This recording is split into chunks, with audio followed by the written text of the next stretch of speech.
Alô, galerinha, você é geração concurseira de qualquer lugar do Brasil que nos acompanha sempre pelas redes sociais, dando continuidade à resolução de questões do simulado do INSS, que aconteceu agora dia 29. Olha só, na companhia do mestre Júlio César, no vídeo anterior paramos na questão 100. Sim, exatamente. Daremos continuidade agora a partir da 101. A questão 101 diz: o BPC é intransferível, não gerando direito à pensão por morte aos herdeiros ou sucessores. Creio que está correto. O BPC, ele, ao contrário do benefício previdenciário, o BPC ele é intransferível, ou seja, o beneficiário não pode passar o benefício dele para outra pessoa, para o seu dependente. Então essa questão 101 ela está correta. O BPC é intransferível e não gera direito à pensão. Já se fosse uma aposentadoria, aí sim seria transferível, mas como é um BPC, o benefício da assistência social é intransferível. Então a questão 101 está correta. Um dos critérios para o idoso habilitar-se à concessão do BPC é não possuir outro benefício da Seguridade Social, inclusive o de assistência médica e a pensão especial de natureza indenizatória. Bem, é o seguinte, o BPC ele não pode ser acumulado com outro benefício da Seguridade Social, mas ele pode ser acumulado com assistência médica e pensão especial indenizatória. Então a questão 102 ela está errada, porque não está incluída a assistência médica e pensão indenizatória. O beneficiário que tem um BPC, ele pode ter direito à assistência médica e também a uma pensão indenizatória. Então, questão 102 está errada. O que seria um exemplo de pensão indenizatória, prof? Nós temos algumas pensões indenizatórias que o governo estabelece em legislação especial. Por exemplo, nós tivemos um acidente em Goiânia, do Césio 137, não sei se você recorda. Então, aquelas pessoas que foram vítimas daquela contaminação, o governo criou um benefício, uma pensão indenizatória, que pode ser acumulado com o BPC. Nós tivemos em Caruaru um acidente com paciente de hemodiálise. Então essas pessoas que estavam fazendo hemodiálise em Caruaru, eles foram vítimas de uma água contaminada. Então o governo concedeu uma pensão indenizatória, que pode ser acumulada com o BPC. Muito bem, obrigado, prof. 73. O salário de contribuição não integrará a renda mensal bruta familiar quando o requerente do BPC, o beneficiário e os demais membros do grupo familiar contribuírem como segurados facultativos do RGPS. Informação muito importante. A pessoa que recebe o BPC e o grupo familiar podem contribuir para a Previdência Social e aquele salário de contribuição não vai ser considerada renda. Quando é que essa contribuição previdenciária não vai ser considerada renda? Quando o beneficiário ou o membro do grupo familiar estiver contribuindo na condição de segurado facultativo.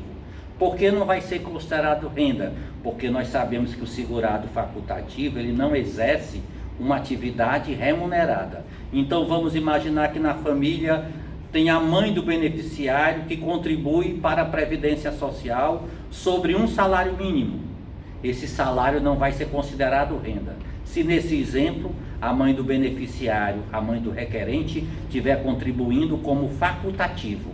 Já se ela estiver contribuindo, por exemplo, na condição de contribuinte individual, aí vai ser considerado renda, porque o contribuinte individual exerce uma atividade remunerada. Então a questão 103 está correta, porque diz que não integrará a renda se alguém do grupo estiver contribuindo como segurado facultativo. Segurado facultativo não se considera renda, agora segurado obrigatório se considera renda. Questão 104. Julgar os itens seguintes com base na Lei 8742/93, que dispõe sobre a organização da assistência social. O Centro de Referência de Assistência Social, CRAS, constitui unidade que presta serviço a indivíduos e famílias que se encontram em situação de risco pessoal ou social decorrente de violação de direitos, o CRAS. Muito interessante, porque na prova passada foi muito surpreendente. Nós tivemos várias questões envolvendo a assistência social. Então a Lei 8.742 no caso, a LOAS, a Lei Orgânica da Assistência Social. Então, onde fala de dois tipos de de proteção, né? Que são feitas pelo CRAS e pelo CREAS. Os CRAS é o chamado Centro de Referência de Assistência Social, que tem o tipo de proteção social preventivo, evitar a violação de direitos. E quando o direito já é violado, aí nós temos a ação dos CREAS, do Centro de Referência Especializado. Então a questão 104 está errada, porque diz que já vai trabalhar com a violação do direito. E os CRAs não trabalham com a violação do direito. Tem um trabalho preventivo. Quem vai trabalhar com a violação do direito, quando o direito já foi violado, no caso é o CREAS. Questão 105. A política de assistência social tem como objetivos, entre outros, a habilitação e reabilitação das pessoas portadoras de deficiência e a promoção de sua integração à vida comunitária. Deixa eu me ver aqui. Olha, bem interessante. A pessoa com deficiência, ela pode ser habilitada, reabilitada pela Previdência Social. Quando for Previdência Social, o objetivo maior é fazer com que aquela pessoa volte ao mercado de trabalho. Já a habilitação e reabilitação feita pela assistência social, o objetivo maior qual é? Integrar aquela pessoa à vida comunitária. Então, Previdência, mercado de trabalho. Assistência, vida comunitária. Então, a questão 105, ela está correta.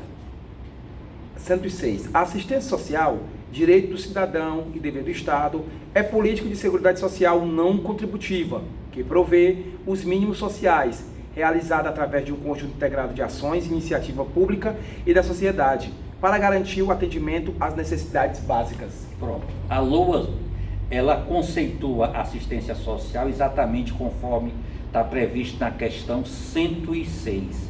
Então, assistência é um direito do cidadão.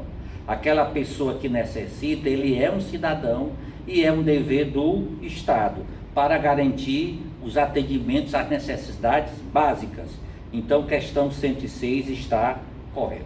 Questão 107. O Centro de Referência Especializado de Assistência Social, CREAS, é a unidade pública municipal de base territorial, localizada em áreas com maiores índices de vulnerabilidade e risco social, destinada à articulação de serviços socioassistenciais no seu território de abrangência e à prestação de serviços, programas e projetos socioassistenciais e proteção social básica às famílias. Acho que aqui é o contrário, né? É o contrário, exatamente. Proteção social básica, CRAS. Especializada, violação de direito, CREAS. Então, a questão 107, onde se tem CREAS, leia-se CRAS. Então, a questão 107 está errada exatamente com a 104, porque está invertido, né? A 104 fala do CRAS, quando na verdade é CREAS. E a 107 fala do CREAS, quando na verdade é o CRAS. Agora, em relação às instâncias deliberativas do Sistema Único de Assistência Social, suas, julgar os itens a seguir, à luz da Lei 8742/93. O Conselho Nacional de Assistência Social, SINASS, é presidido por um de seus integrantes eleito, dentre seus membros para mandato de 1 ano, permitida uma única recondução por igual período.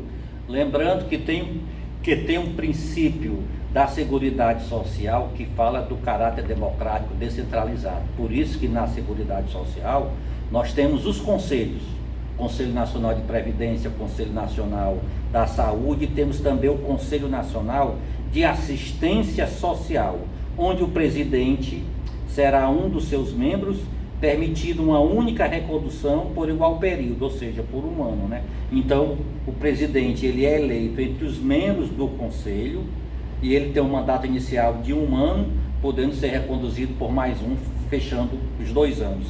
Então, a questão 108 está correta. 109. O Conselho Nacional de Assistência Social, o SINASS, é composto por 18 membros e respectivos suplentes de acordo com os critérios seguintes: 10 representantes governamentais e 8 representantes da sociedade civil. Eu acho que está errado. Está errado, porque o conselho, ele deve ter uma composição paritária. O que seria paritária? Obviamente, o mesmo número de membros do governo e da sociedade civil.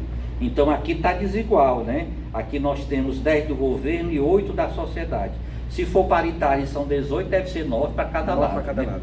Então a questão 109 está errada. A nossa saideira compete ao SINAS apreciar e aprovar a proposta orçamentária de assistência social a ser encaminhada pelo órgão da Administração Pública Federal responsável pela coordenação da Política Nacional de Assistência Social. Essa aqui eu fiquei na dúvida quando eu fiz. É o seguinte, tem várias atribuições, tem várias competências o Conselho Nacional da Assistência Social, mas uma delas é apreciar e aprovar a proposta orçamentária. Então a questão 110 está correta. Prof, quando eu fiz simulado aqui, essa questão eu fiquei na dúvida porque eu vi só uma das competências aqui, porque tem outras também, né? E tem outras? Aí por isso que eu fiquei na dúvida. Não, incompleto não, mas está correto, aí eu consegui marcar. É tanto que eu acertei 14 questões do simulado e ele ficou me crucificando até hoje por isso. Você acertou 14 não? Você... Não, eu errei 14 questões das 70, né? Aliás, foram 14, eu errei 14 das 70. Mas a gente fala isso como uma forma de incentivo, entendeu? É verdade. Porque a verdade é que a gente, no simulado, a gente aprende mais errando, muitas vezes aprende mais errando do que acertando. Apesar de que o importante é o simulado, conforme você disse, você treinar e adquirir ainda mais e reforçar ainda mais os seus conhecimentos. Professor Júlio César, no caso hoje são o quê? 9 de novembro de 2019. Agora estamos aqui pós aquela votação, né, da nova reforma da Previdência. E agora estamos próximos à sua promulgação. Perfeito, é o seguinte, hoje nós estamos sábado, né? Sábado. Dia 9. No próximo dia 12, né? Terça-feira, provavelmente nós teremos a promulgação da emenda, né? Que trata de vários assuntos, inclusive da reforma da Previdência, tanto a parte de benefício, como a parte de custeio também, como a parte também do servidor público federal. Então, terça-feira, nós já estamos trabalhando na nossa apostila, buscando a melhor forma de tornar a legislação bem simples e bem didática, onde nós vamos trabalhar com a legislação vigente até a data da promulgação, teremos as novas regras e nós teremos também a chamada regra de transição, né? Para aquelas pessoas que já estavam filiadas na data da promulgação. Então, a partir do nosso próximo encontro, do próximo sábado, a gente já pode começar a falar da reforma, que já vai ter dispositivos vigentes de imediato e alguns também nós teremos um prazo para entrar em vigência. Professor Júlio César, também quero agradecer aqui em nome de vários alunos aí do Brasil que nos acompanham sempre, porque através desse simulado, dessas questões que o senhor vem respondendo, a gente está abordando não só um assunto, a gente está fazendo simplesmente um resumo em toda a legislação previdenciária voltada para o concurso do INSS. Isso é importante, porque numa questão como essa, abordamos 10 questões, dessas 10 questões foram vários assuntos, entendeu? E mais uma vez, obrigado por se dispor esse tempinho para conosco, nós concurseiros. Só que é um prazer estar aqui conversando com você. Né? Isso aqui é uma autarquia, menina, está uma mala sem alça. Bem, galerinha, obrigado a vocês também, prof. Quero botar um abração para a galera do Rio Grande do Sul que nos acompanha sempre, e a galera também do grupo Matobapi, que é Maranhão, Tocantins, Bahia, Piauí. A vocês que nos acompanham sempre, brigadaço também. E a galera também que me acompanha também, que até falei que ia lembrar, Aparecido do Norte, não sei onde é,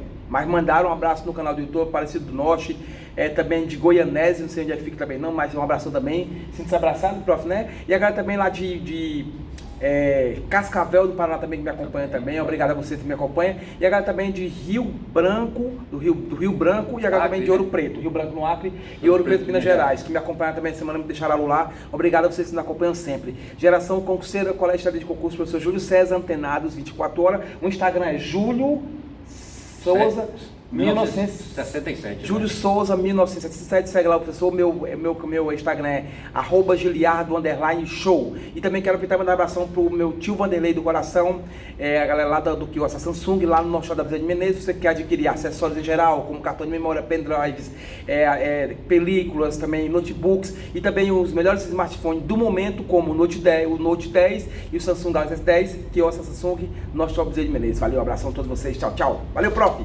Valeu.